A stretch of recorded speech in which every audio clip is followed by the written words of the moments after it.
The scent of orange blossoms and expensive perfume hung thick in the church air, making my stomach turn. I stood in the bridal suite, my hands trembling as Maria, my mother's oldest friend, adjusted the veil that had been in our family for 3 generations. The Venetian lace felt like a shroud against my skin. "Bellissima," Maria whispered, her weathered hands gentle on my shoulders. "Giovanni Caccini is a lucky man." Lucky. The word tasted bitter in my mouth. I was 22 years old, standing in a wedding dress worth more than most people's houses, about to marry a man who terrified me as much as he fascinated me. Giovanni Caccini, 37 years old, head of the Chicago branch of the Cosa Nostra, a man whose very name made grown men pale. And he was about to become my husband. Through the closed door, I could hear the murmur of voices from the cathedral. Every important family in the organization was here. The Morettis from New York, the Russos from Boston, the Salvatores from Detroit. This wasn't just a wedding. It was a political statement, a consolidation of power, a promise of alliance between the Benedetto and Caccini families. I was the promise, the offering, the pretty prize wrapped in white silk and family duty. My reflection stared back at me from the full-length mirror. The dress was exquisite, custom-made in Milan with a fitted bodice that emphasized curves I'd been taught to hide, and a flowing skirt that made me look like something out of a fairy tale. My dark hair was swept up in an elaborate style, the veil cascading down my back like a waterfall of lace. Diamond earrings, a gift from Giovanni, glittered at my ears. I looked like a bride. I felt like a sacrifice. The door opened and my father entered, resplendent in his tuxedo. Dante Benedetto was a handsome man, even at 55, with silver threading through his dark hair and the kind of presence that commanded attention without effort. But it was the expression on his face that made my blood run cold. Something was wrong. "Papa?" My voice came out smaller than I intended. He closed the door behind him with deliberate care, and the click of the latch sounded like a gunshot in the quiet room. Maria took one look at his face and quickly excused herself, leaving us alone. "Chiara." My father's voice was strained. "Sit down." "I don't want to sit down." Fear crystallized in my chest. "What's happened? Is Giovanni—" "Giovanni is fine." The words were clipped. Physically, at least. I pressed a hand to my stomach, where butterflies had been dancing all morning. "Then what?" "He's called it off."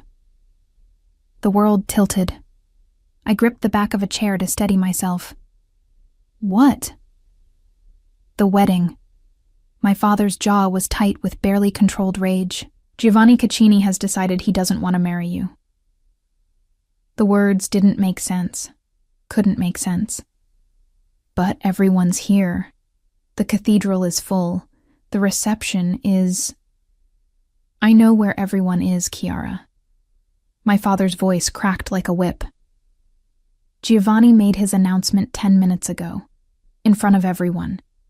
He stood at the altar and told the priest, told the families, told God himself that he would not be taking you as his wife. Humiliation crashed over me in waves. I couldn't breathe. Couldn't think. Couldn't process what I was hearing. Why? The question emerged as barely a whisper. He didn't offer an explanation. My father moved to the window, his back rigid. He simply said he'd made a mistake, that the marriage wouldn't proceed, that he wouldn't be bound to a woman he doesn't want. Doesn't want. The words burrowed into my chest like bullets. I had spent months preparing for this wedding, months accepting my fate, making peace with marrying a man 15 years my senior, a man whose reputation was built on violence and fear. I had convinced myself that I could make it work, that I could be the wife he needed, that maybe, eventually, we could build something real. And he didn't want me. "The families are in chaos," my father continued, his voice hard. The Morettis are demanding explanations. The Russos are questioning Giovanni's stability. The Salvatoris are already discussing what this means for existing alliances. He turned to face me, and I saw something I'd never seen before in my father's eyes. Pity. You understand what this means for you, don't you? I understood perfectly. In our world, a woman rejected at the altar was tainted goods. It didn't matter that I'd done nothing wrong. The speculation would be vicious. Did she displease him somehow? Is there something wrong with her? Maybe she isn't pure?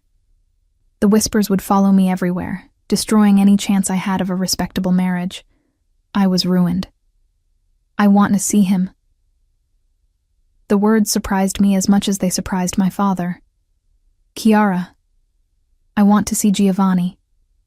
My voice was stronger now, fueled by a rage I didn't know I possessed. If he's going to destroy my life, he can at least tell me why to my face. My father studied me for a long moment. Then he nodded once, sharply. He's in the sacristy. But Chiara, be careful. Giovanni Caccini is not a man who tolerates confrontation, especially not from women. I didn't care about toleration. I didn't care about protocol or respect or any of the rules I'd been taught since birth. Giovanni Caccini had just humiliated me in front of every important person in our world. The least he could do was look me in the eye while I fell apart. I gathered my skirts and swept past my father, ignoring his warnings. The hallway outside the bridal suite was empty, but I could hear the chaos from the cathedral.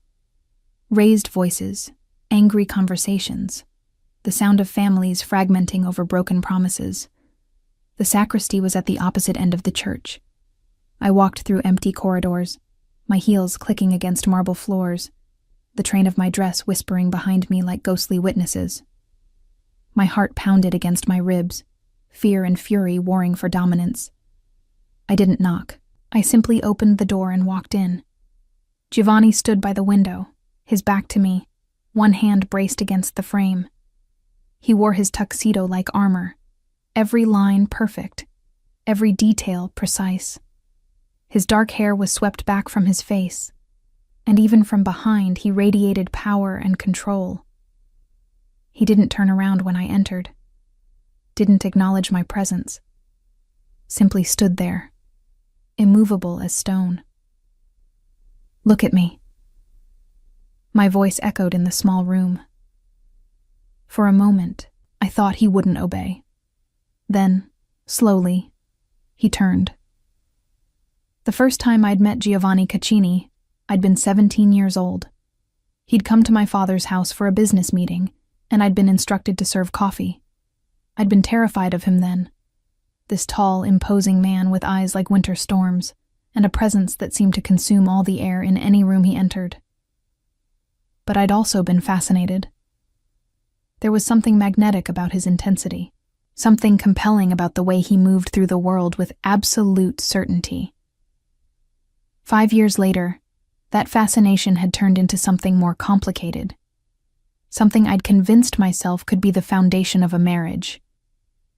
Now, looking at him, I felt only betrayal. Chiara. My name on his lips was flat, emotionless. You owe me an explanation. I moved further into the room, my dress rustling. You stand me up at the altar, humiliate me in front of everyone, destroy my reputation, and you won't even tell me why. His jaw tightened. That was the only indication he'd heard me. This isn't personal. Not personal? My laugh was sharp, bitter. How is this not personal, Giovanni? You agreed to marry me. Our families arranged this union. I prepared for months to be your wife. And now, minutes before we're supposed to exchange vows, you decide you don't want me? How is that anything but personal? You wouldn't understand. Then make me understand. My voice rose despite my efforts to control it. Tell me what I did wrong. Tell me why I'm not good enough. Tell me something, anything, that makes sense of this. He moved toward me then, and I instinctively took a step back. Giovanni noticed, and something flickered in his eyes. Pain, maybe, or regret. But it was gone so quickly I might have imagined it. You didn't do anything wrong, Kiara. His voice was low, controlled. This is about me, about what I can and cannot accept in my life. And you can't accept me. I can't accept what you represent. The words hit like a slap. What I represent. I'm not a symbol, Giovanni. I'm a person. A woman who was willing to bind her life to yours, who was prepared to stand beside you through everything, who... My voice broke. I hated that it broke. Hated showing weakness in front of this man who seemed carved from ice. Exactly. He cut me off, his tone sharp. You were prepared to stand beside me, to be loyal, devoted, committed. Do you have any idea what that kind of devotion means in my world, Kiara? It means I would have been a good wife. It means you would have become a weakness. The words were cold, final. In my position, I cannot afford weaknesses. I cannot afford to care about anyone or anything beyond the organization. The moment I let myself... He stopped abruptly, his jaw clenching. This is better for both of us. Trust me. Trust you? Disbelief colored my voice. You're destroying my life, and you want me to trust you? Your life isn't destroyed. You're young, beautiful, from a good family. You'll find another match. The casual dismissal ignited something inside me. I crossed the space between us before I could think better of it, standing close enough to see the gold flecks in his storm-gray eyes, close enough to smell his cologne, something expensive and distinctly him. You coward, I said softly. You're afraid. His eyes darkened dangerously. Watch your tongue, Kiara. Why? What are you going to do? Humiliate me further? Destroy what's left of my reputation? I tilted my head back to meet his gaze. You're the head of the most powerful crime family in Chicago. Men fear you. Rival organizations avoid direct conflict with you. But you're terrified of one thing, feeling something real for someone. You know nothing about me. I know you're running. From me. From this marriage. From the possibility that you might actually have to care about someone other than yourself. His hand shot out, gripping my arm. Not painfully, but firmly enough that I couldn't pull away. Don't presume to understand my choices. Then explain them. I held his gaze, refusing to flinch. Make me understand why you'd rather destroy both our futures than take a chance on... I stopped myself before saying too much. On what? His voice was dangerous now, quiet in a way that made my pulse race. On love? On building something real? Is that what you think this marriage was supposed to be, Kiara? Some fairy tale where the princess tames the beast? I never thought you were a beast, Giovanni. I thought you were a man. A complicated, dangerous man. Yes, but still a man capable of being a husband. I paused. I was wrong, wasn't I? You're not a man. You're exactly what everyone says you are, a monster who cares about nothing but power. The words hung between us, sharp and cutting.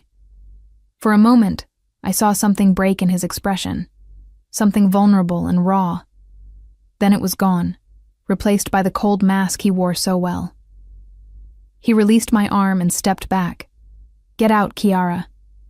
Gladly. I gathered my skirts, preparing to leave with what little dignity I had remaining. But at the door, I paused and looked back at him. You're right about one thing, Giovanni. You can't afford weaknesses, and God help you when you finally realize that by pushing away anyone who could love you, you've made yourself the weakest man in this city. I left before he could respond. My vision blurred with tears I refused to let fall until I was alone. Behind me, I heard the crash of something shattering against a wall. Good. Let him destroy things. let him rage.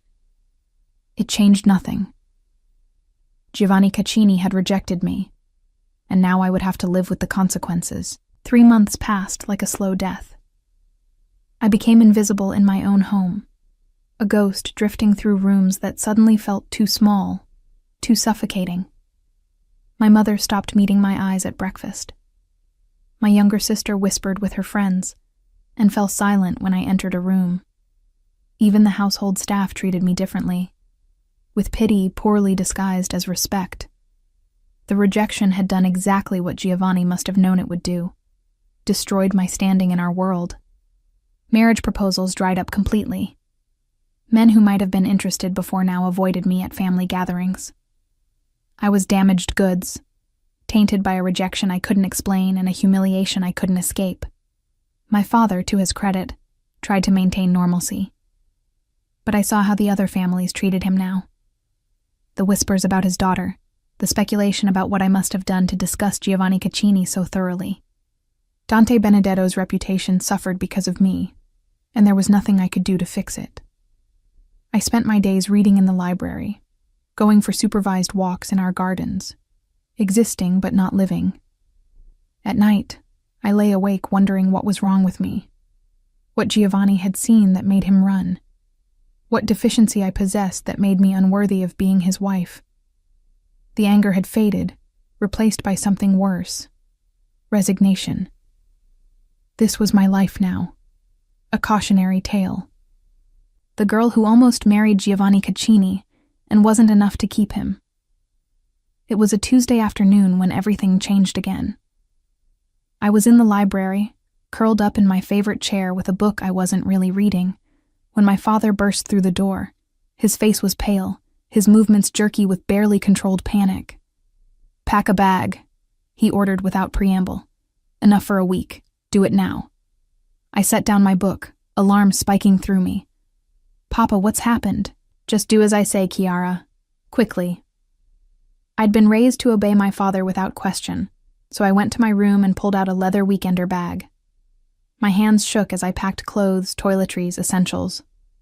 Through my window, I could see unusual activity in our courtyard. More security than normal. Men with guns positioned at strategic points. Maria knocked and entered without waiting for permission. Her face was drawn with worry as she helped me pack more efficiently than my panicked fumbling allowed. "What's going on?" I asked her quietly. "There's been a betrayal," she whispered, glancing at the door. "Someone close to your father has been feeding information to the Vitale family. They're planning something big, and the Benedettos are no longer safe in Chicago. The Vitales, a rival organization based in Philadelphia, known for their brutality and their long-standing grudge against the Chicago families. If they were moving against my father, it meant war. Where are we going?" "You're going somewhere safe." Maria's hand stilled on the clothing she was folding. "Your father is sending you to the one man powerful enough to protect you from the Vitales." Ice spread through my veins. "No." "Giovanni Caccini has offered his protection." "No." I backed away from the bag. "I won't go to him. I won't give him that satisfaction." "Chiara, this isn't about satisfaction or pride."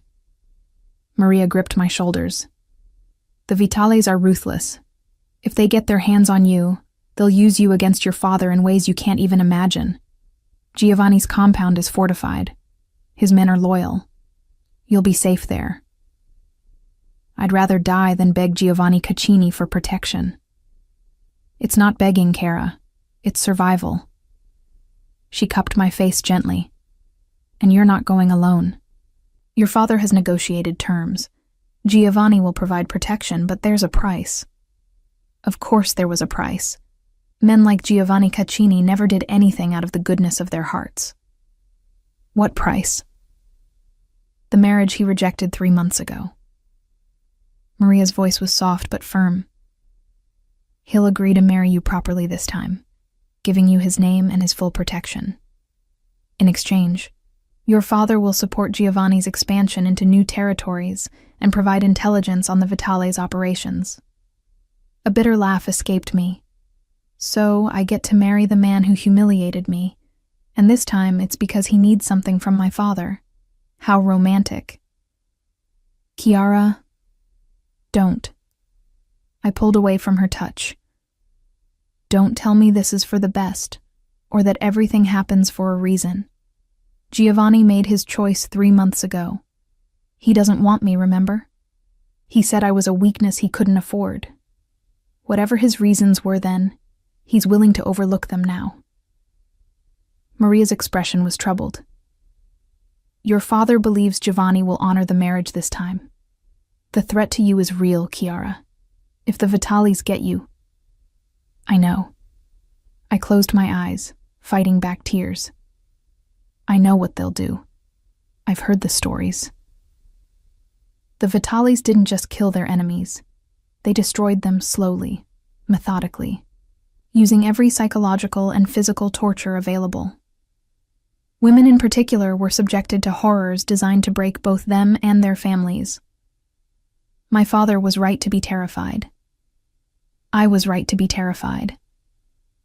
But going to Giovanni felt like jumping from one prison into another. How long do I have? I asked finally, opening my eyes. Your father wants you gone within the hour. Giovanni is sending a security team to escort you to his compound. Of course he is. I returned to the bag, mechanically adding more items. Can't trust the Benedettos to transport their own daughter safely. It's not about trust. It's about firepower. Maria helped me zip the bag. Giovanni's men are better trained, better armed. They'll get you there alive, which is all that matters right now. The drive to Giovanni's compound took 45 minutes through Chicago's outskirts into an area I'd never been. The security team was exactly as Maria described, professional, heavily armed, and completely silent. I sat in the back of an armored SUV, watching the city give way to suburbs, and then to the isolated estate where Giovanni Caccini conducted his business and his life. The compound was impressive in a terrifying way. High walls topped with security cameras and what looked like razor wire. A gate that required multiple checkpoints. Guards positioned at regular intervals, all carrying automatic weapons with casual familiarity. This wasn't a home. It was a fortress.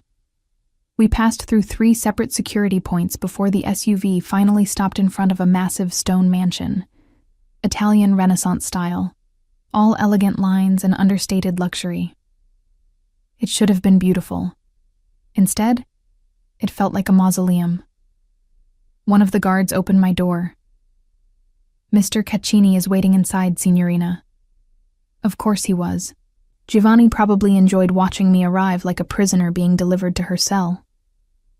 I stepped out of the vehicle, my chin high despite the fear churning in my stomach. The afternoon sun was warm, but I felt cold. A woman appeared in the doorway of the mansion. Older, perhaps 60, with kind eyes and graying hair pulled back in a neat bun. Miss Benedetto, she greeted me with a slight Italian accent. I'm Rosa, Mr. Caccini's housekeeper. Welcome. Welcome, as though I was a guest rather than a refugee. I followed her inside, my heels clicking against marble floors that probably cost more than a year of most people's salaries. The interior was exactly what I'd expected. Expensive, tasteful, and utterly lacking in warmth. Dark wood, neutral colors, artwork that looked original rather than reproduced. A home designed to impress rather than to comfort. Mr. Caccini asked me to show you to your rooms, Rosa continued, leading me up a sweeping staircase. He thought you might want to rest and refresh yourself before speaking with him. How considerate. Giovanni was probably hoping I'd regain some composure before whatever confrontation was coming. I followed Rosa down a long hallway to a suite of rooms that made my bedroom at home look like a closet. A sitting area, a bedroom with a 4-poster bed draped in silk, a bathroom with both a shower and a soaking tub, and a walk-in closet already filled with clothes in my size. Mr. Caccini had these items purchased for you, Rosa explained, noticing my gaze. If anything doesn't fit or isn't to your taste, just let me know. We can have alterations made or new items brought in. I ran my fingers over a silk blouse, anger simmering beneath my carefully controlled exterior. Giovanni had prepared for my arrival, had purchased an entire wardrobe, had set up these rooms like a gilded cage designed specifically for me. "When does he want to see me?" I asked, my voice flat. "Whenever you're ready, Signorina. There's no rush." There was always a rush with men like Giovanni. Every moment was calculated, every action purposeful. If he was giving me time, it was because he wanted me off balance, uncertain, vulnerable. "Tell Mr. Caccini I'll see him now." I met Rosa's eyes. "I don't need to rest or refresh myself. Let's get this over with." Rosa hesitated, then nodded. "Follow me, please." She led me back downstairs to a different wing of the mansion.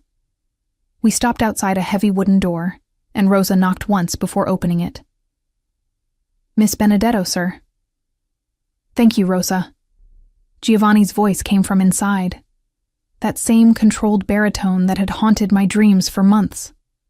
I stepped into what was clearly his office, all dark wood and leather furniture, with floor-to-ceiling bookshelves and windows overlooking the grounds. Giovanni stood behind a massive desk, his hands braced on the surface, his eyes fixed on me with that same intense focus I remembered from our last encounter. He looked different. Older, maybe. More tired. There were shadows under his eyes that hadn't been there before, and his jaw was tight with tension. "Chiara." My name again.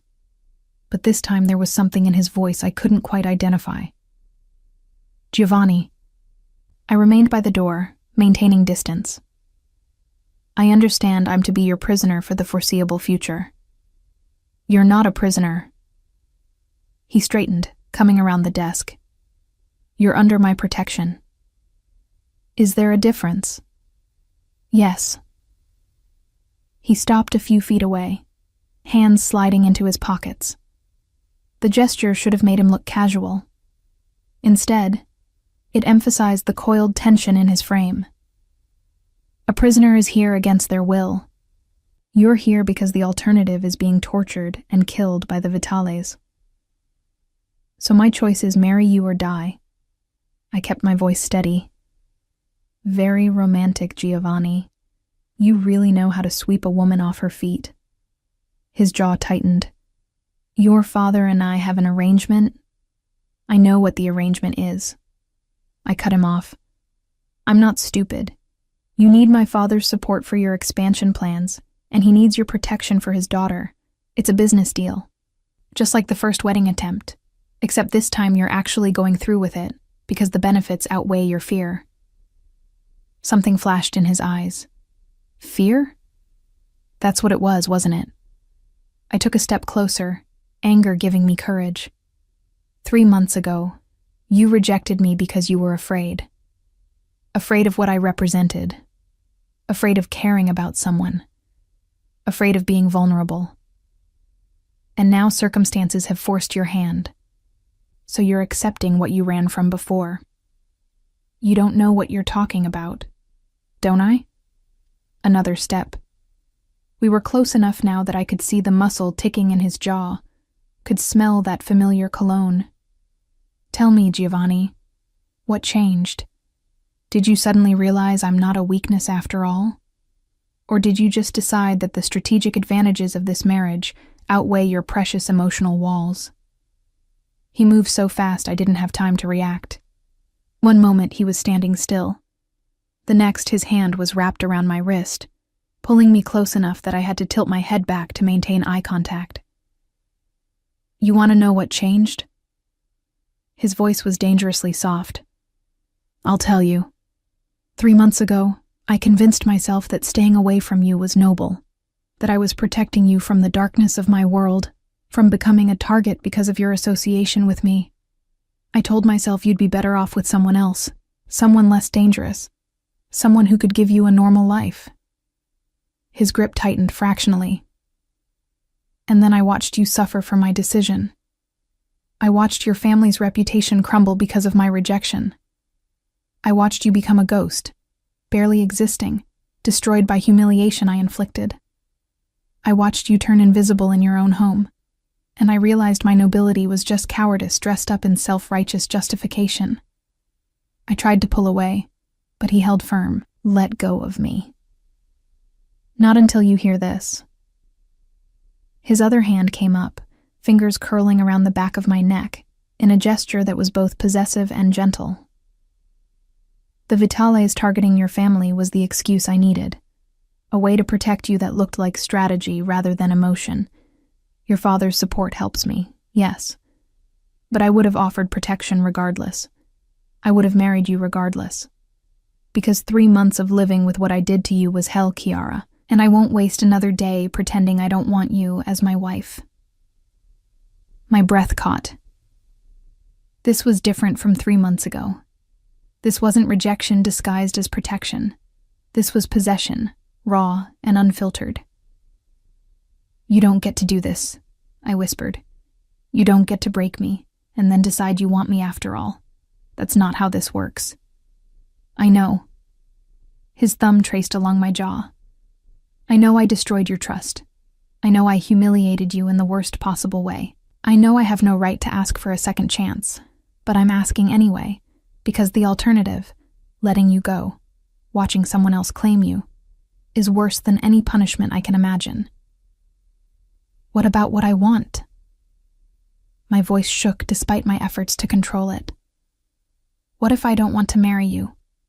What if I'd rather take my chances with the Vitales than bind myself to a man who made me feel worthless? Something broke in his expression. Then I'll protect you anyway. I'll keep you safe. Ensure your father's position is secure, and let you go when the threat passes. But Kiara... His voice dropped even lower. Don't ask me to watch you marry someone else. Don't ask me to stand aside while another man gets what I threw away. I'm not that strong. The admission hung between us, raw and honest. I wanted to hold on to my anger, my hurt, my righteous fury at being rejected and humiliated. But looking into Giovanni's storm-gray eyes, I saw something I'd never seen before. Vulnerability. Real, unguarded vulnerability from a man who showed the world nothing but ice and control. If I agree to this, I said slowly, if I marry you, things will be different this time. How? You don't get to claim me and then keep me at a distance. You don't get to call me your wife while treating me like a possession. You wanted me enough to beg for a second chance? Then you'll have to actually let me in. All the way in. No walls, no protection, no more cowardice disguised as nobility. His eyes darkened. You don't know what you're asking. I know exactly what I'm asking. I held his gaze. I'm asking for the truth. All of it. About who you are, what you do, what scares you. I'm asking to be your partner, not your trophy. I'm asking for the real Giovanni Caccini, not the mask everyone else gets to see. For a long moment, he was silent. Then slowly, he nodded. You'll have it. All of it. But Kiara... His grip on my neck tightened almost imperceptibly. Once you see all of me, you might wish you'd kept the wall between us. That's my choice to make.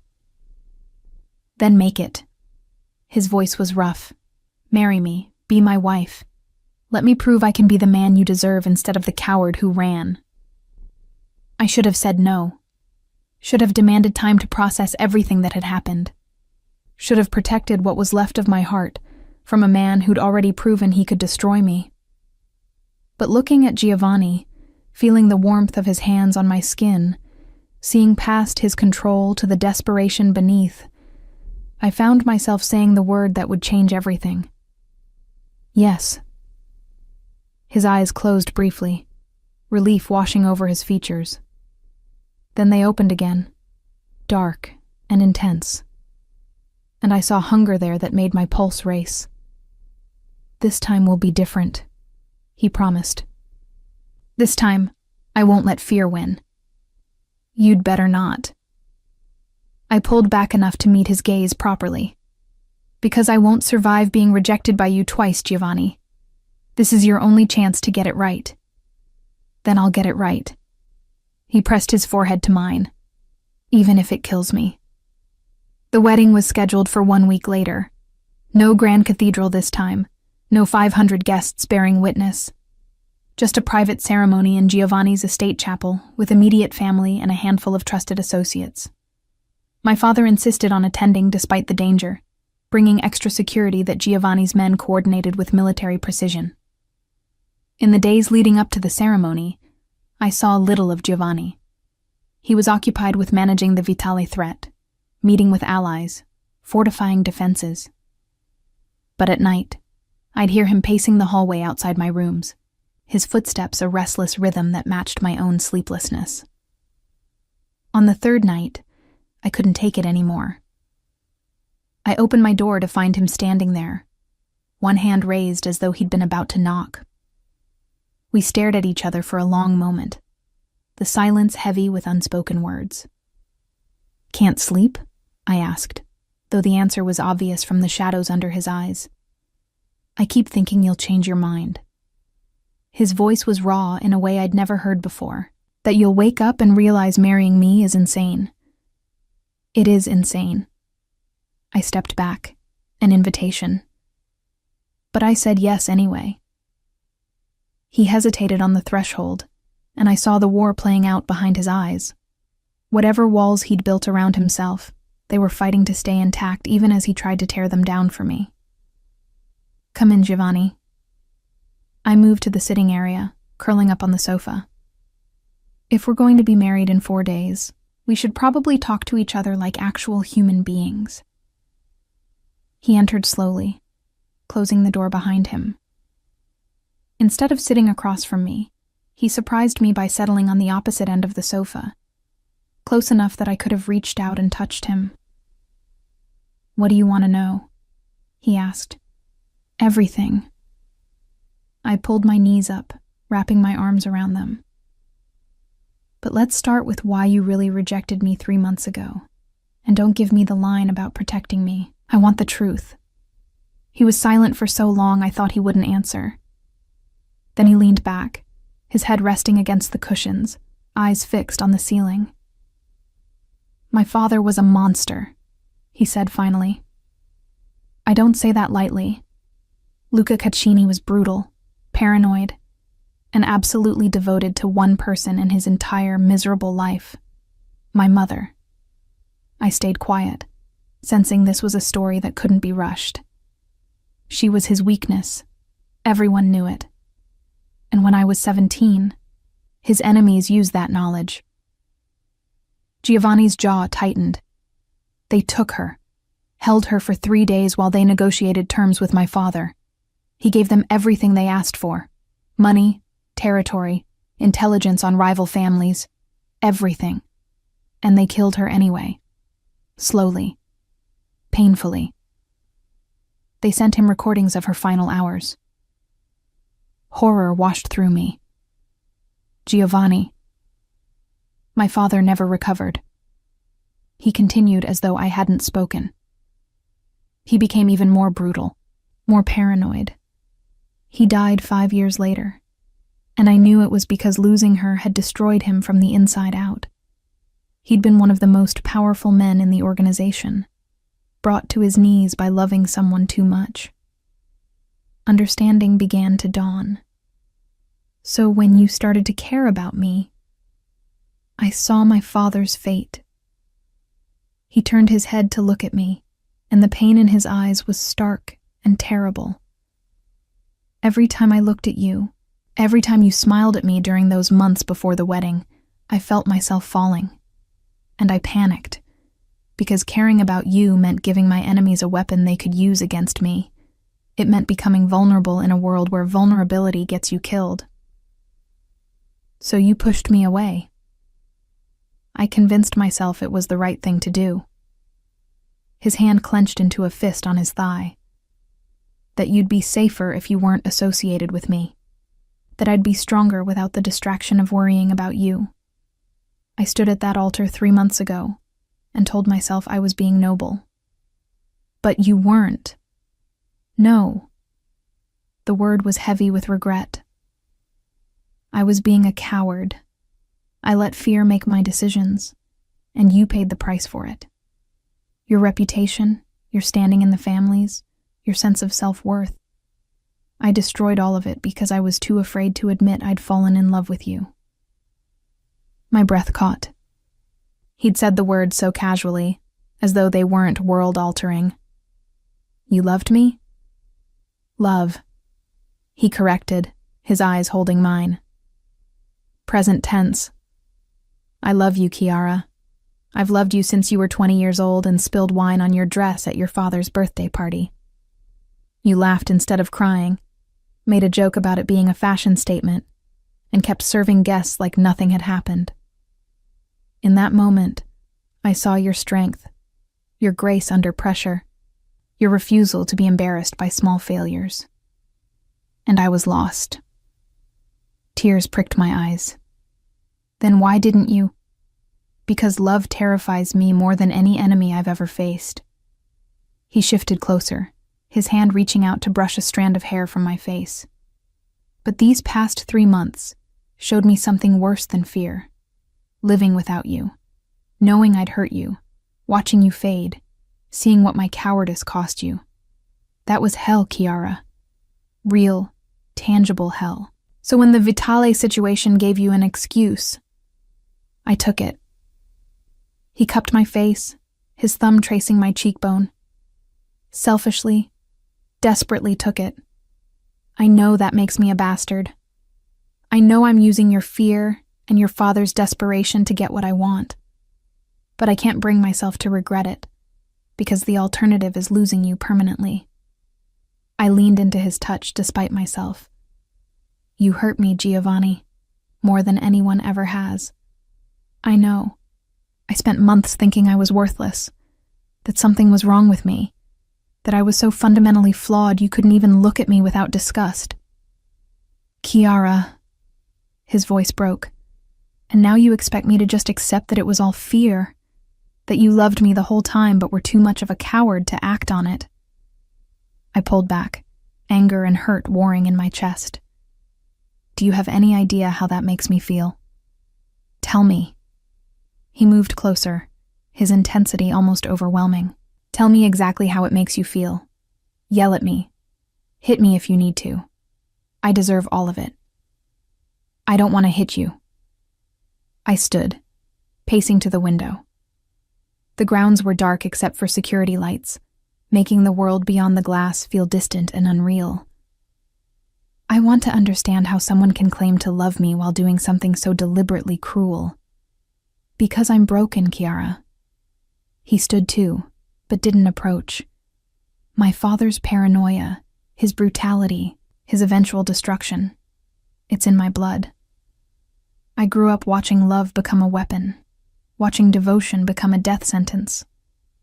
When I felt myself caring about you, every instinct I'd developed screamed at me to run. So you did.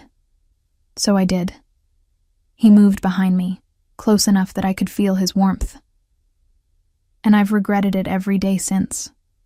Not just because I hurt you, though that alone is enough to condemn me, but because I missed 3 months of being with you. 3 months of conversations like this. 3 months of learning who you really are beneath the perfect princess facade your family taught you to wear. I turned to face him, and found him closer than I'd expected. You don't know me at all, Giovanni. You fell in love with an idea. A girl in a wine-stained dress who laughed at herself. But I'm not that simple. I know. His hand came up, fingers tangling gently in my hair. That's what this week is for. Learning each other. Really learning. Not just surface observations. I want to know what keeps you awake at night. What makes you laugh until your stomach hurts. What you dream about when you let yourself imagine a future that's yours to choose. I dream about being more than someone's wife. The admission escaped before I could stop it. more than a pawn in family negotiations. I dream about mattering for who I am, not who I'm connected to. You matter to me." His voice was fierce. "Not because you're a Benedetto. Not because marrying you serves my interests. You matter because you're Chiara, stubborn, brave, strong enough to stand in this room and call me a coward to my face. You are a coward. I was." He pressed his forehead to mine. "But I'm trying not to be anymore. Give me a chance to prove it, Chiara. Let me spend the rest of my life showing you that my fear doesn't define us." I wanted to resist, wanted to hold on to my anger and hurt. But standing this close to Giovanni, feeling the tremor in his hands as they framed my face, seeing the vulnerability he was offering me, I felt something shift inside my chest. "If we do this," I said slowly, "if I really become your wife, I need a promise from you. Anything. No more running." I held his gaze. "When things get difficult, when you're scared, when your instincts tell you to push me away, you come to me instead. You talk to me. You let me help you carry whatever burden you're facing. Because I won't survive being abandoned by you again, Giovanni. This time has to be different, or it can't happen at all. It will be different." He kissed my forehead, my cheeks, the corner of my mouth. "I swear to you, Chiara. I swear on my mother's memory, on my position, on my life. I won't run from you again. When I'm scared, you'll be the first to know. When I'm tempted to pull away, I'll pull you closer instead. I'll fight every instinct I have if it means keeping you. You'd better." I tilted my head back, an invitation I wasn't sure I should be offering, but couldn't seem to stop. "Because I'm done being the understanding, patient princess. If you hurt me again, I'll make you regret it in ways you can't even imagine." His smile was slow and devastating. I'd expect nothing less. Then he was kissing me, really kissing me for the first time, not the chaste kiss we'd shared once before the failed wedding, but something deep and claiming, and absolutely electric. His hands tightened in my hair, angling my head for better access, and I melted against him without thought or hesitation. This was what I'd imagined during those months of preparation. This connection, this heat, this sense of being wanted, with an intensity that bordered on desperation. Giovanni kissed me like he was starving, and I was sustenance, like he'd been drowning and I was air. When we finally broke apart, we were both breathing hard. He rested his forehead against mine, eyes closed, jaw tight with restraint. 4 more days, he said roughly. 4 more days and you'll be my wife.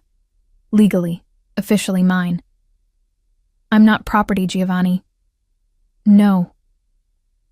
His eyes opened, dark and intense. You're so much more than that. You're my salvation, Chiara. The thing that might actually save me from becoming my father. The weight of that confession settled over us both. I saw the truth of it in his eyes. He wasn't just marrying me for protection or strategy. He was marrying me because he believed I could somehow redeem him, could pull him back from the darkness he'd been raised in. It was too much responsibility, too much pressure. But looking at him, I realized I wanted to try anyway. Then let me save you, I whispered. But you have to let me all the way in, Giovanni. No more walls, no more protection. If I'm going to be your wife, I need to see all of you, even the parts you think will scare me away. They will scare you. Maybe. I reached up, tracing the line of his jaw. But they won't make me leave. Not anymore. I've already survived your worst, Giovanni. I think I can handle the rest. He caught my hand, pressing a kiss to my palm. 4 days, and then I'll spend the rest of my life proving you made the right choice. You'd better, I said again, but this time there was no anger in it, only hope. The wedding ceremony was nothing like I'd imagined as a little girl. No flowing white gown, no cathedral full of flowers, no fairy tale moment of walking down an endless aisle. Instead, I wore a simple cream silk dress, held a small bouquet of white roses, and stood in Giovanni's private chapel with less than 20 people watching. But when Giovanni took my hand and spoke his vows, looking into my eyes with an intensity that made my breath catch, I realized this was better than any fairy tale. This was real, raw, two broken people choosing each other despite every logical reason not to. I, Giovanni Caccini, take you, Chiara Benedetto, as my wife, he said, his voice steady but rough with emotion. I promise to protect you, cherish you, and never again let fear guide my actions where you're concerned. I promise to be the man you deserve, even when it terrifies me. When it was my turn, I spoke the words I'd been rehearsing in my head for days. I, Chiara Benedetto, take you, Giovanni Caccini, as my husband. I promise to stand beside you, challenge you when you need it, and remind you that strength and vulnerability can coexist. I promise to be your partner in all things, even when the path ahead is dark.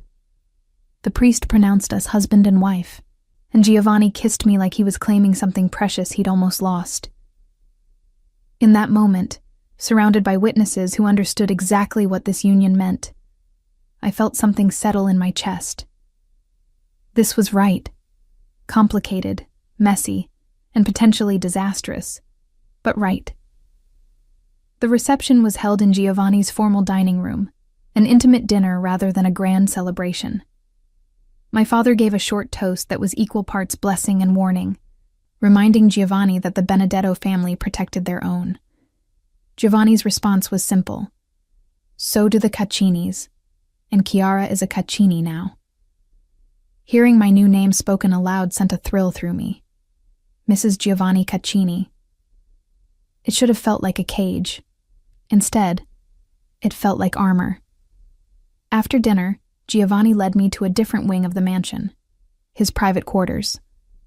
The master suite was even more impressive than the guest rooms I'd been occupying, with a massive bed that looked custom-made, a sitting area with a fireplace, and floor-to-ceiling windows overlooking the gardens. This is our room now, Giovanni said, watching my face carefully. If you'd prefer separate spaces, I can arrange. No. I cut him off, surprising myself with the certainty in my voice. We're married, Giovanni. Actually married this time. That means sharing a room, sharing a bed, sharing a life. Something heated in his eyes. Are you sure? We can take this slowly. I don't expect... What don't you expect? I moved closer, emboldened by the way his gaze tracked my movements. That I'd want to consummate our marriage? That I'd want my husband to actually touch me? His jaw clenched. Chiara, you've spent months convinced I'm too fragile, too innocent, too pure for your dark world. I stopped directly in front of him. But I'm stronger than you think, Giovanni, and I'm tired of being treated like I'll break. I don't think you'll break. His hands came up to frame my face. I think I will. Touching you, having you. It makes you real in a way that terrifies me, because now I have something to lose. You've always had something to lose. I leaned into his touch. You just didn't admit it until circumstances forced your hand. But we're here now, married, committed.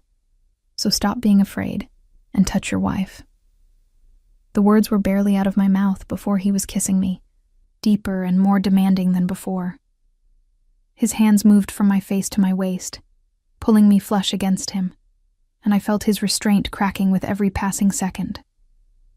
Tell me to stop, he murmured against my lips. Tell me you need more time, and I'll wait. I'll wait forever if that's what you need. I don't need time. I reached for the buttons of his shirt. I need you to stop treating me like I'm made of glass. He caught my wrists, his breathing harsh. If I start, I won't be gentle. I won't be the tender, careful lover you probably imagined. I'll claim you, Chiara. Completely. Are you ready for that?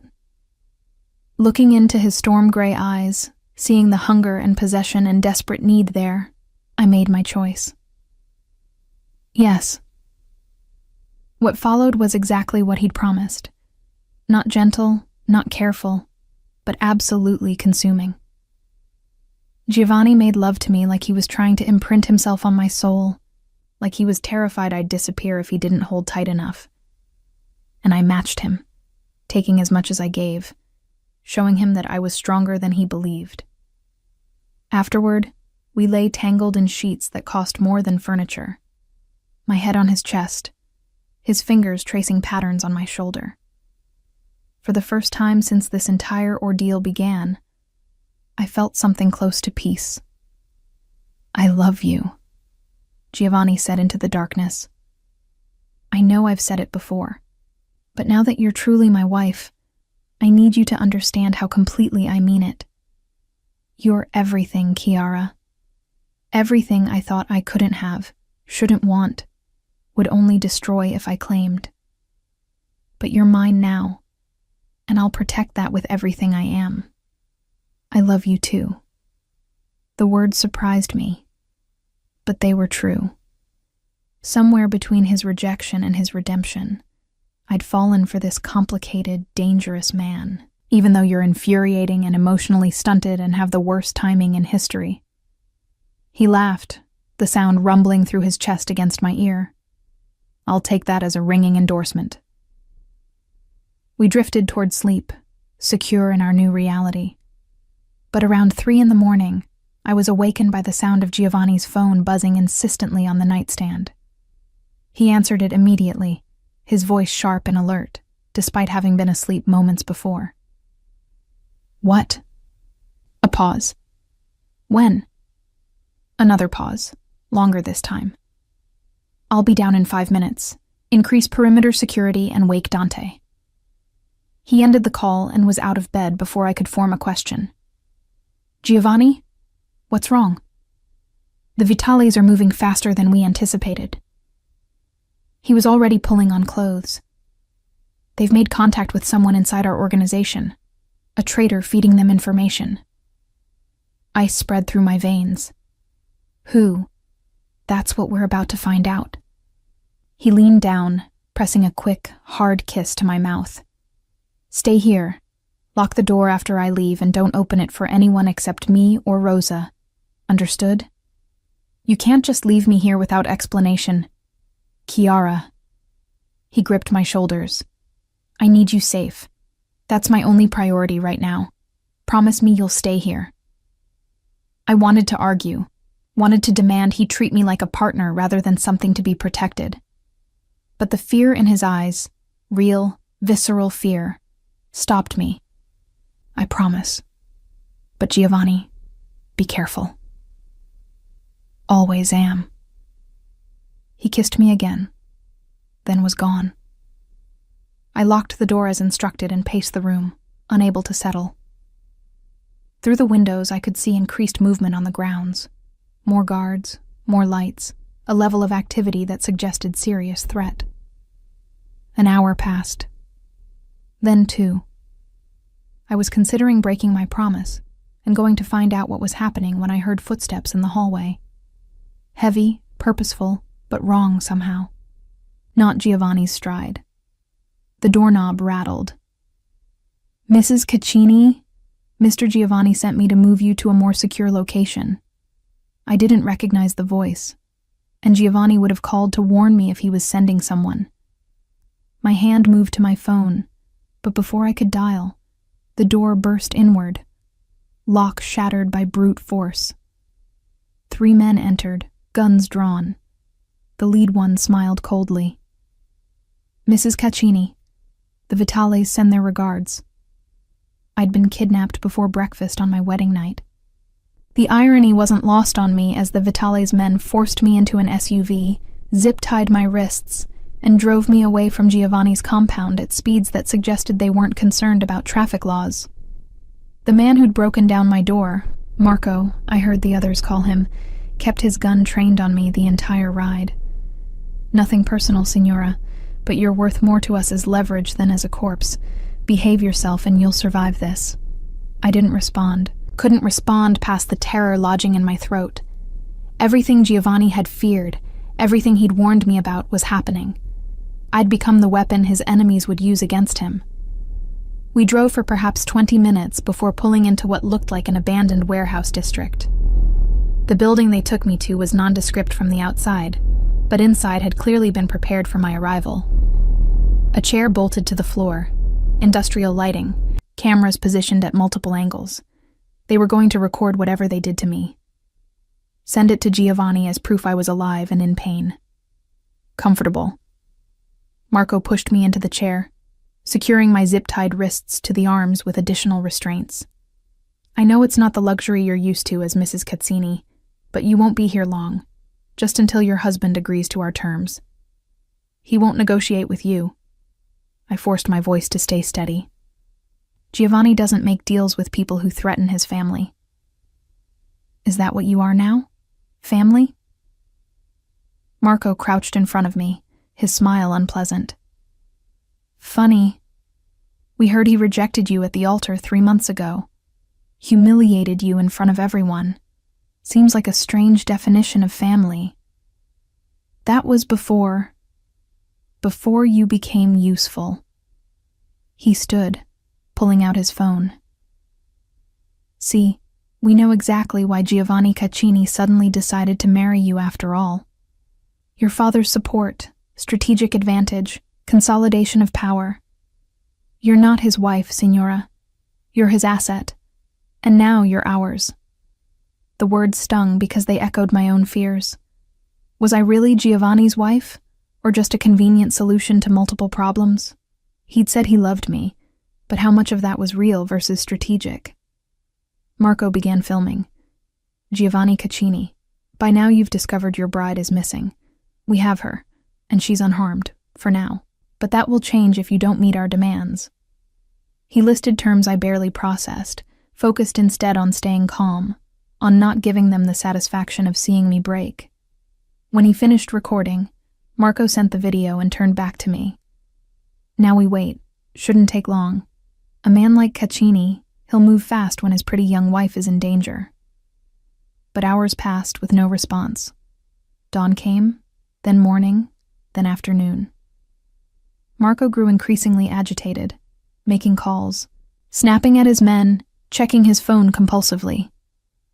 He's not responding, one of the others said nervously. Maybe he doesn't care as much as we thought. He cares. Marco's voice was sharp. He has to care. She's his wife. But doubt was creeping in. For me, for Marco, for everyone in that warehouse. What if Giovanni had decided I wasn't worth the cost? What if 3 months ago had been the truth and this marriage was just strategy? It was nearly dark when everything changed. One of Marco's men burst through the door, face pale with panic.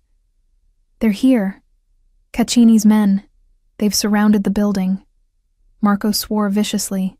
How many? All of them. It's not just a rescue team. It's an army. Through the walls, I could hear it.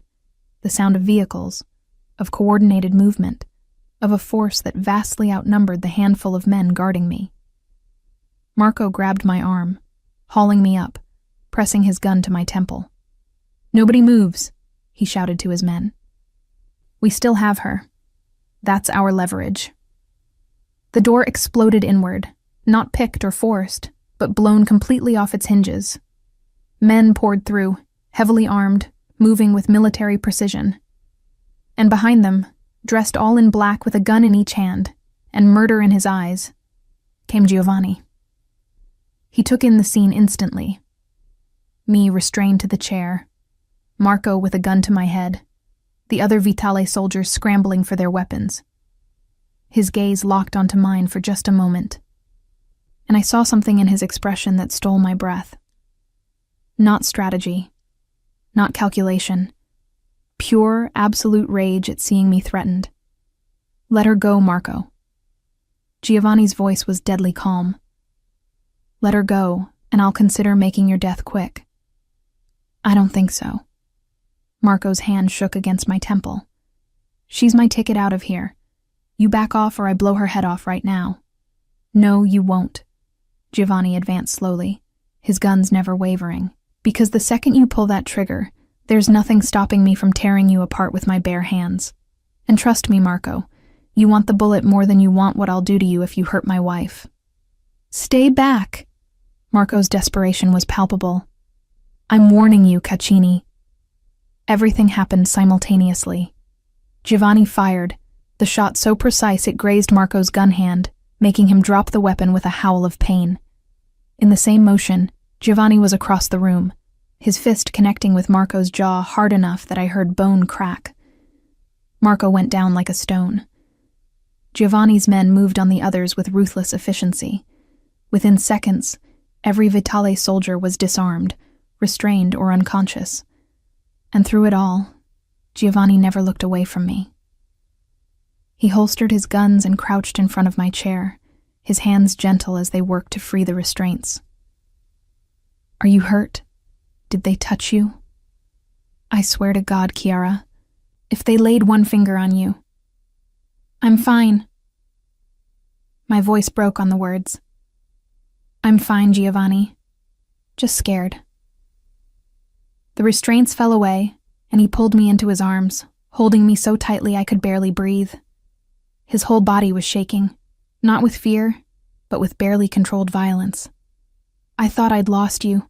When I found your room destroyed, your phone left behind, no sign of you." His voice cracked. "I thought I'd failed you. Again." "The traitor?" I managed to ask, my face pressed against his chest. "Already dealt with." His tone suggested the fate hadn't been pleasant. It was Carlo, one of my own captains. He'd been feeding the Vitales information for months, waiting for the perfect opportunity. Taking you was supposed to be my breaking point, the thing that would force me to negotiate from weakness. But you didn't negotiate. No. He pulled back enough to cut my face, his eyes fierce. I hunted. I called in every favor, activated every asset, mobilized every man loyal to me. The Vitales thought taking you would make me vulnerable. Instead, it made me lethal. Marco groaned from where he lay on the floor, blood streaming from his broken nose. Giovanni's gaze shifted to him, something cold and terrible entering his expression. "Take him," he ordered his men, and the others. "Make an example of what happens to people who threaten the Caccini family." "Giovanni," I started, but he was already lifting me, carrying me out of that warehouse like I weighed nothing. Outside, a convoy of vehicles waited, more security than I'd ever seen. He settled me in the back of his SUV, then climbed in beside me, pulling me back into his arms. "Take us home," he ordered the driver, "and double security at the compound. I don't want a mouse getting through our perimeter without my knowing about it." As we drove away, I felt the adrenaline draining, leaving me exhausted and shaking. Giovanni's arms tightened around me, and I heard him murmuring something in Italian against my hair. A prayer, maybe. Or a promise. "You came for me," I said softly. "Of course I did." He tilted my face up to his. "You're my wife, Chiara. My wife. Not an asset, not a strategy, not a convenient alliance. Mine. The woman I love more than power or territory or my own life. Did you think I'd leave you to them?" Marco said. I stopped, unsure how to voice the fear. "What did he say?" "That you only married me for strategic reasons, that I was useful to you, nothing more." Giovanni's expression darkened. "I'm going to take special care with Marco's punishment." He pressed his forehead to mine. "Listen to me, Chiara. Listen carefully. I married you because I love you, because living without you was hell, because you're the only real, honest, good thing in my entire dark world.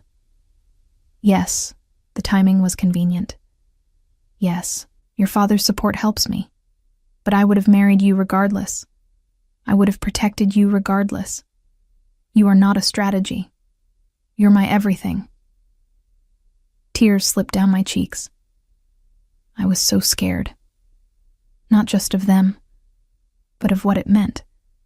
That you'd rejected me once and maybe never again. His voice was fierce.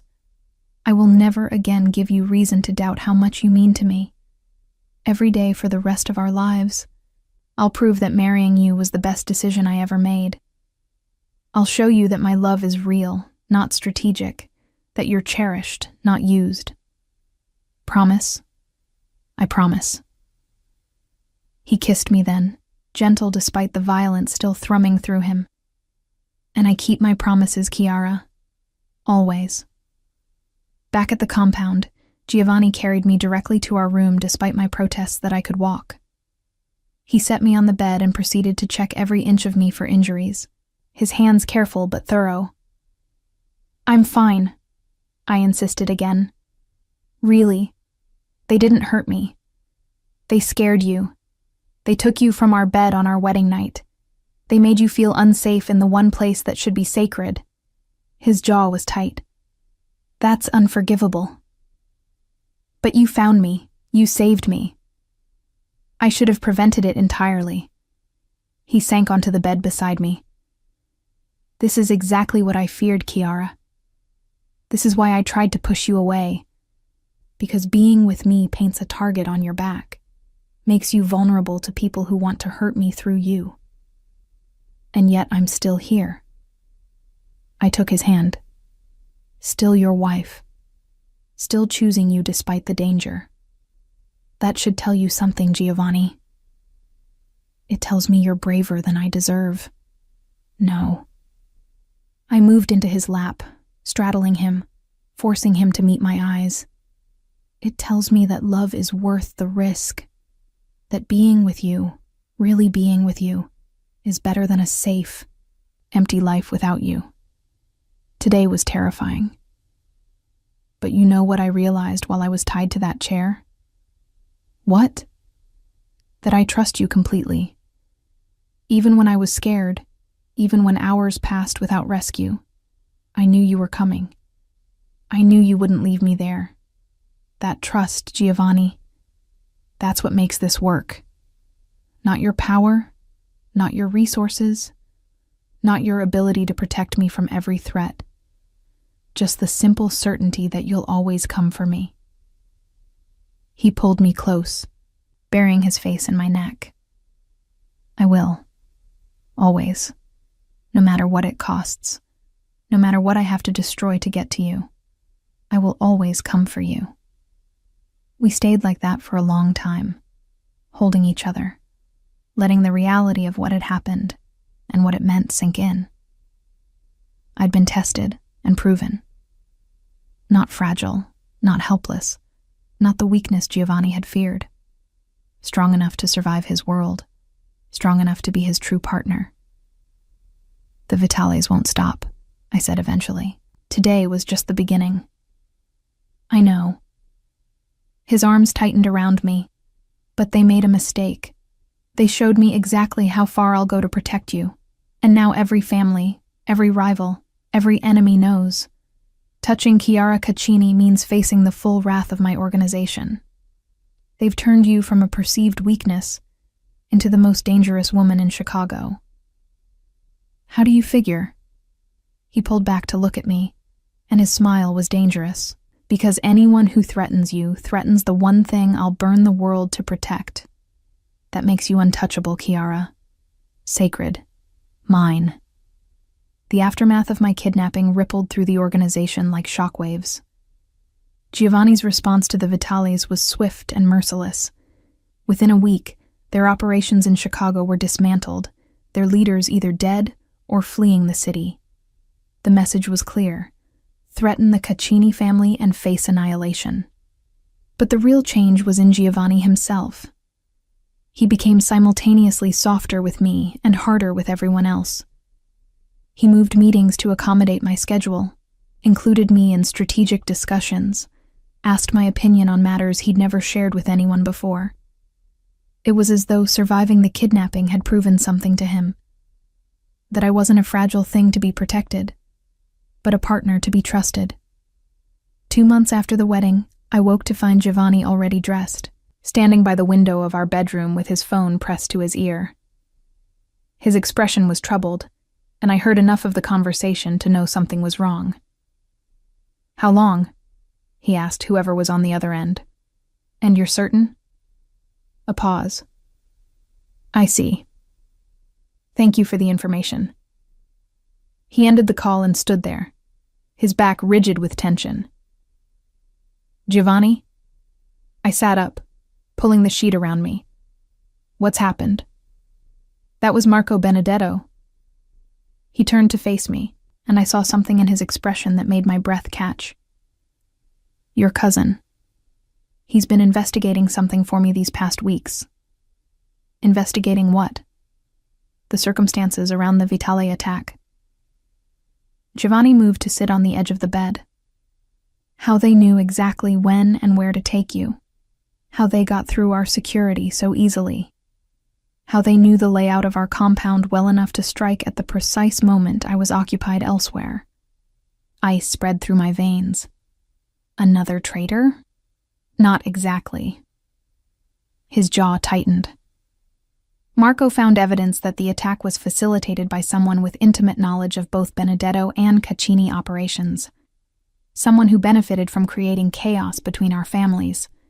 Someone who wanted me destabilized, questioned, potentially removed from power." "Who?" "Antonio Russo." The name hit like a physical blow. "He's been working with a faction within the Cosa Nostra that believes I'm becoming too powerful, too unpredictable. They see my marriage to you as a sign of weakness, evidence that I'm allowing personal feelings to cloud my judgment." I thought of Antonio, one of Giovanni's oldest allies, someone who'd been at our wedding. But why? What does he gain? "My position." Giovanni's voice was flat. "If I fall, Antonio is positioned to take control of the Chicago operations. He's been building support quietly for months, using my rejection of you 3 months ago as proof that I'm unstable. When I changed course and married you after all, it reinforced his narrative, that I make impulsive decisions based on emotion rather than strategy. So he arranged for the Vitales to take me. Not directly. He simply ensured they had the information and opportunity they needed. He wanted me to either fail to rescue you, proving I was weak, or to overreact to your kidnapping, proving I was emotionally compromised." Giovanni's hand clenched into a fist. Either outcome would have given him the ammunition he needed to challenge my leadership. The complexity of the betrayal was staggering. "What are you going to do?" "What I have to do." He met my eyes. "Antonio Russo will be dealt with, permanently, along with anyone else who supported his coup attempt. By tomorrow night, every traitor in my organization will be eliminated." The cold certainty in his voice reminded me exactly who I'd married. Not just a man, but a mafia boss. Someone capable of ordering deaths with the same ease most people ordered dinner. "Giovanni, don't ask me to show mercy, Chiara." His voice was hard. "These men tried to have you killed. They put you in danger to serve their own ambitions. I won't allow that to go unpunished." "I'm not asking for mercy." I moved closer, taking his face in my hands. "I'm asking you to be smart about this. If you eliminate everyone Antonio's been talking to, you'll create a power vacuum. Other families will see it as weakness, as paranoia. You'll be proving his point about being compromised by emotion." He tried to pull away, but I held firm. "Listen to me. Yes, Antonio needs to be dealt with. Yes, the traitors need to face consequences. But you need to do it strategically, not out of rage.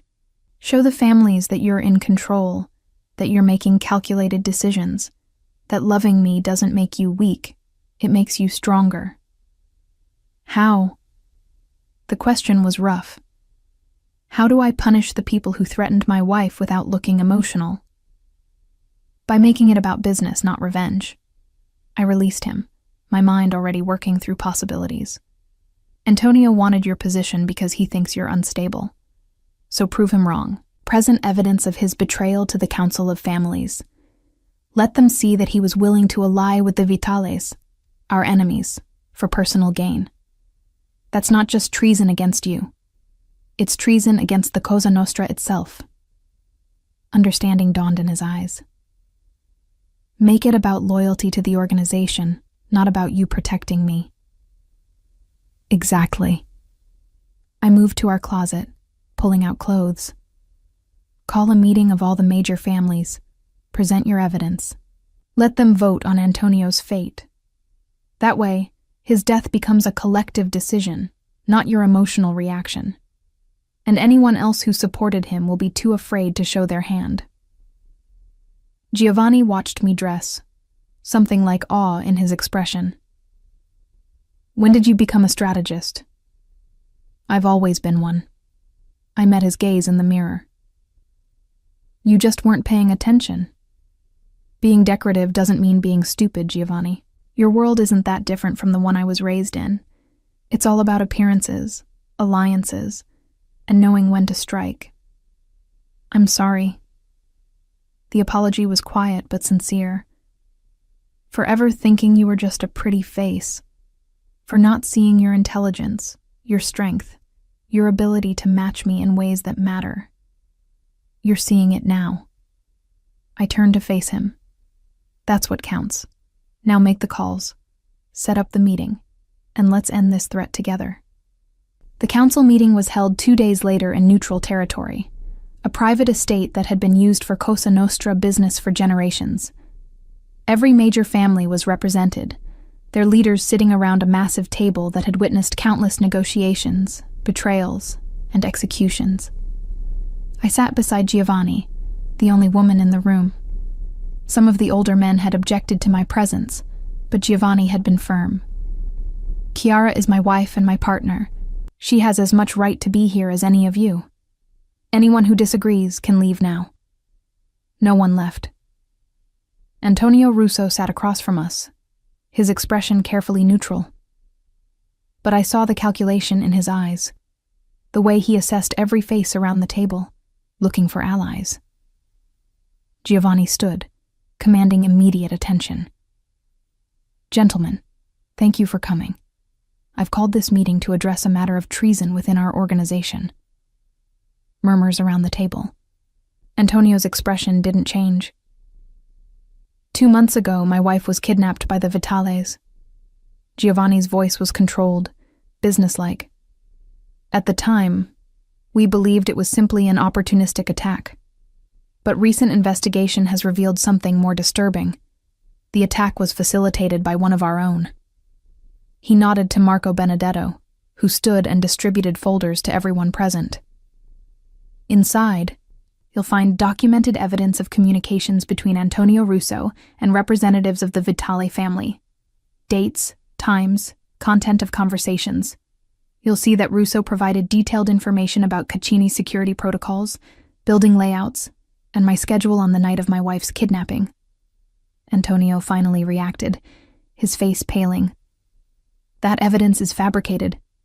Is it? Giovanni cut him off coldly.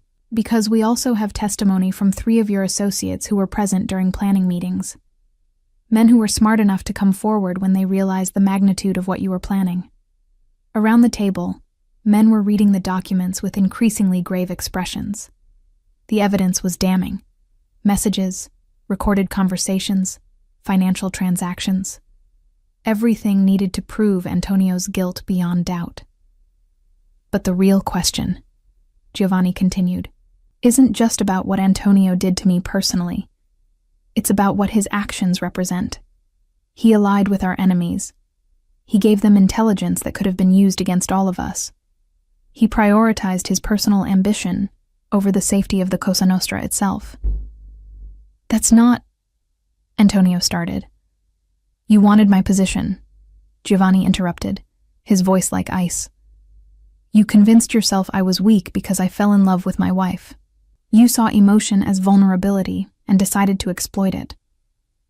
But here's what you failed to understand, Antonio. Loving Chiara doesn't make me weak. It makes me absolutely ruthless about protecting what's mine.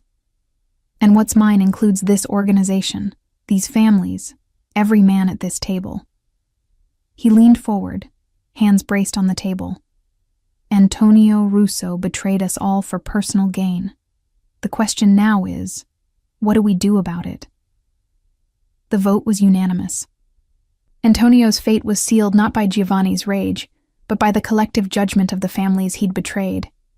He was stripped of his position, his assets seized, and sentenced to death, executed not as revenge for threatening me, but as punishment for treason against the organization. I watched Giovanni throughout the proceedings, seeing how he maintained perfect control, how he let the evidence speak for itself, how he made it about principle rather than emotion. This was the man he truly was, capable of both profound love and absolute ruthlessness, able to separate personal feelings from strategic necessity. When it was over and we returned to the compound, Giovanni pulled me into his study. You were right, about all of it. If I'd just eliminated Antonio out of rage, it would have created exactly the chaos he wanted. But doing it this way, making it about loyalty to the organization, everyone saw that I'm still in control. We're in control, I corrected. This is a partnership, remember? A partnership. He repeated the word like he was tasting it. I like that. He pulled me close, his hands settling on my waist. I love you, Chiara Caccini. More than I thought it was possible to love anyone. And I'm sorry it took me so long to realize that loving you doesn't make me weak. It makes me unstoppable. I love you too. I reached up to cup his face. Even though you're complicated and dangerous and sometimes infuriatingly stubborn. Only sometimes. Don't push your luck. But I was smiling as I said it. He kissed me then, deep and claiming and full of promise. When we finally broke apart, he kept his forehead pressed to mine. I have something for you. What? He moved to his desk and retrieved a folder, handing it to me. Inside were documents, property deeds, business licenses, bank account information. I've been working on this for weeks. It's a foundation in your name, funded by a percentage of my legitimate businesses. You'll have full control over its operations and direction. I stared at the papers, overwhelmed. Giovanni, this is your independence. He smiled softly.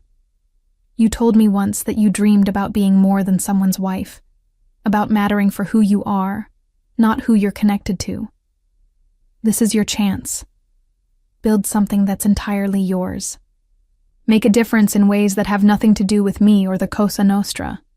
Be Chiara Caccini, not just Mrs. Giovanni Caccini. Tears pricked my eyes. You're serious. Completely. I want you happy, Chiara. I want you fulfilled. And if that means giving you the resources to build your own empire, separate from mine, then that's what I'll do.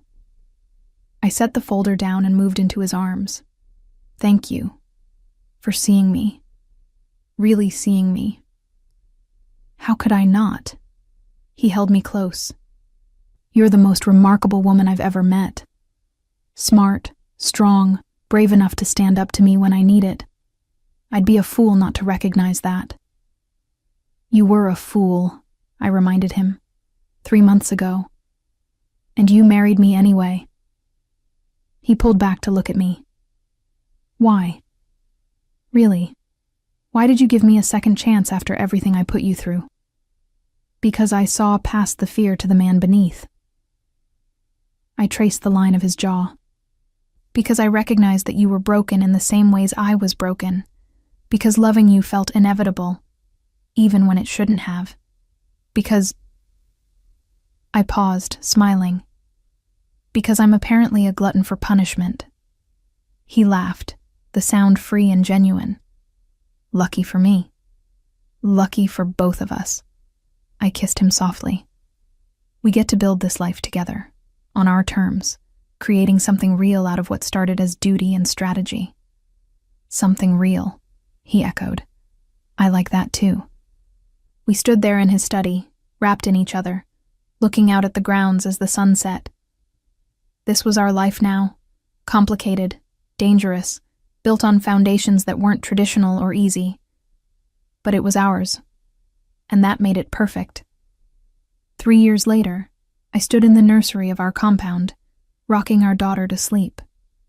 Lucia was 6 months old, with Giovanni's dark hair and my green eyes, and she'd wrapped both of us completely around her tiny fingers. Giovanni appeared in the doorway, leaning against the frame with that expression he reserved only for me and Lucia. Unguarded, soft, completely in love. "She asleep?" he whispered. Finally. I placed Lucia gently in her crib, watching her settle with a soft sigh. "She fought it tonight. She gets that stubborn streak from you." He moved behind me, arms coming around my waist, his chin resting on my shoulder as we both watched our daughter sleep. "From me? You're the most stubborn person I know." "Was," he corrected. "Was the most stubborn. You've mellowed me." I laughed softly. "Is that what we're calling it?" "What would you call it? Redemption." I turned in his arms to face him. "You became the man you were always meant to be. It just took meeting the right person to show you the way." "No." He cupped my face, his eyes intense even in the dim nursery lighting. "It took meeting you. Specifically you. No one else could have done what you did. Stood up to me, challenged me, loved me even when I didn't deserve it. You saved me, Kiara. From my father's legacy, from my own fear, from a life where power was the only thing that mattered. We saved each other." I pressed my palm over his heart. "You showed me I could be strong. That being cherished and being powerful weren't mutually exclusive. That love could be fierce and protective without being suffocating. Best decision I ever made," he murmured, "was finally getting out of my own way and marrying you." "Second best decision," I corrected with a smile. "First best was letting me be your partner rather than just your wife. Partners." He kissed me softly. "In everything. Forever." As we left the nursery, his hand firmly in mine, I thought about the journey that had brought us here. The rejection, the humiliation, the fear and danger and impossible choices. None of it had been easy. None of it had been what I'd imagined when I was a girl dreaming of her wedding day. But looking at the life we'd built, the foundation I ran that helped women escape abusive situations, the security we'd created for our daughter, the partnership we'd forged from ashes and mistakes, I wouldn't change any of it, because Giovanni Caccini had claimed me as his wife. And I had claimed him right back, teaching him that love wasn't weakness, but the strongest force in the world. We were proof that even the most broken people could find redemption in each other's arms.